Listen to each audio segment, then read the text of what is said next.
Ang kulturang Pilipino ay puno ng kwento, paniniwala at tradisyon na minanapan natin mula sa ating mga ninuno. Isa na rito, ang pamahiin.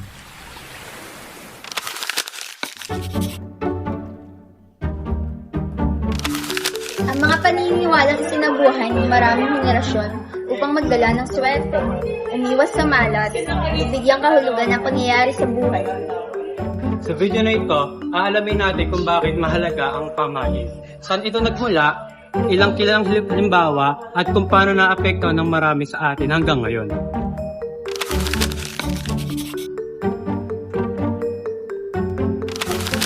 Bago lumating ang mga Kastila, ang mga sinaunang Pilipino ay mayroon ng malalim na ugnayan sa kalikasan at espiritu. Naniniwala sila sa bawat pangyayari dahil man sa panahon, kapaligiran o buhay ng tao ay may ibig sabihin. Isang paraan upang ipaliwanag ang mga bagay na hindi nauunawaan noon dahil wala pang scientific na ebidensya at kaalaman. Ang tanging paraan lamang nila upang maipaliwanag ang mga pangyayari sa kalikasan at sa buhay ay ang pamahiin, kwento, alamat at mito. Sa ganitong paraan, matututo ang mga tao tungkol sa mundo sa kanilang paligid. Nagbibigay liwanag din ang mga misteryo at nagbibigay gabay sa kanilang pang-araw-araw na karanasan. Isang gabay sa pang-araw-araw na buhay, lalo na sa pag-aani, pangingisda, panganganak at pakikipagkapwa. Ang mga tradisyon at kwento ay nagtuturo kung paano mabuhay ng maayos, ligtas at may respeto sa kapwa. Pati na rin kung paano mapapanatili ang kaayusan at pagtutulungan sa komunidad.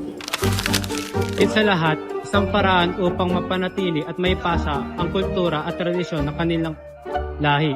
Bawat kwento, awit at ritual na ipapasa ang mga pagpapahalaga, paniniwala at kasanayan ng mga ninuno. Kaya natututo ang kabataan kung sino sila, saan sila nagmula at paano mapapahalagahan ng kanilang pamamayan. Hanggang ngayon, dala-dala pa rin natin ang mga pamahiing ito bilang bahagi na nating identidad bilang Pilipino.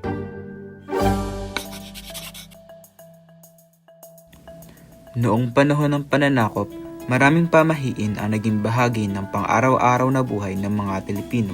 Narito ang ilan. Una, pag-aayuno sa tuwing Biyernes Santo bilang simbolo ng debosyon at pananampalataya. Ikalawa, pagsusuot ng anting-anting. Paniniwalang may proteksyon laban sa sakit at masasamang espiritu. Ikatlo, pag-iwas sa kulay pula dahil itinuturing itong malas at nagdadala ng kapahamakan. At panghuli, pag-iwas sa sementeryo, lalo na sa gabi, bilang paggalang at takot sa mga espiritu ng mga yumao. Kahit maniwala ka man o hindi, malamang ay pamilyar ka na sa mga nabanggit na pamahiing iyan. Dahil may kinalaman sila sa supernatural na dahilan, hindi nakakapagtaka na karamihan ng pamahiin ay nakaugat sa relihiyon. Halimbawa, ang numerong 13 ay inuugnay sa ang huling hapunan kung saan kumain si Jesucristo kasama ang kanyang 12 alagad bago siya inaresto at ipinako sa krus. Dito rin ang galing ang ideya na malas kapag 13 ang bilang ng taong magkakasalo sa isang mesa.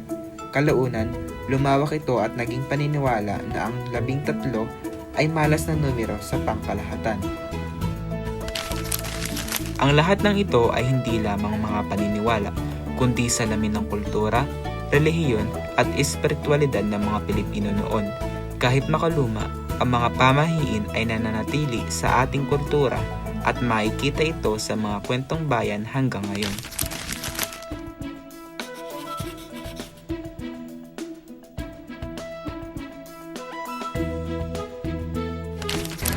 Ang kalabasa at ang duhat, pinapakita ang aral ng pagiging kontento sa biyayang bigay ng Diyos, tulad ng pag-ayuno sa Biyernes Santo. Sa ang mahiwagang anting-anting ni Mang Pedro, makikita ang pagpapahalaga sa tradisyonal na paggagamot, kapareho ng paniniwala sa anting-anting noon.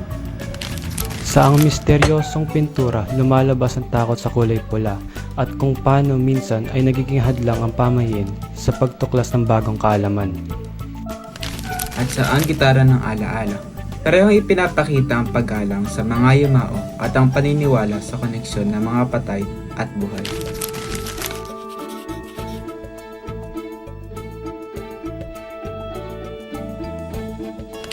Ito ang mga positibo ng mga pamahiin. Una, nagpapatibay ng kultura at tradisyon. Pangalawa, nagbibigay ng pakiramdam ng proteksyon at gabay. At panghuli, nagiging daan para magturo ng aral. Halimbawa, matapos ang lamay ay nagpahinga muna bago umuwi.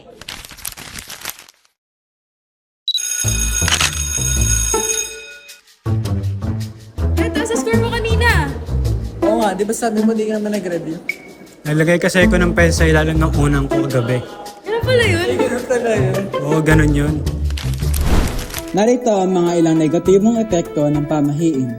Una, minsan ay nagiging hadlang ito sa pagdedesisyon. Ikalawa, maaaring makabuo ng takot kahit wala namang malinaw na basehan. At ikatlo, kung minsan ay nagdudulot ito ng hindi pagkakaunawaan sa pamilya at kaibigan kung magkaiba ang paniniwala ng mga miyembro. Tara, selfie tayo. Sige, tara. Bakit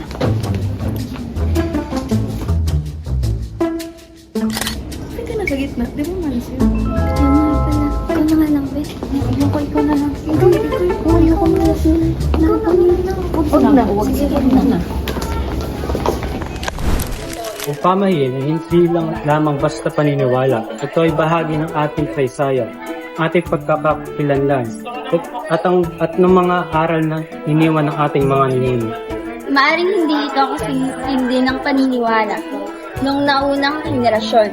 Ngunit hanggang ngayon, ang mga pamahiin ay patuloy na nag-aanong paalala na ang kultura natin ay buhay, makulay, at malalim na pinanggalingan.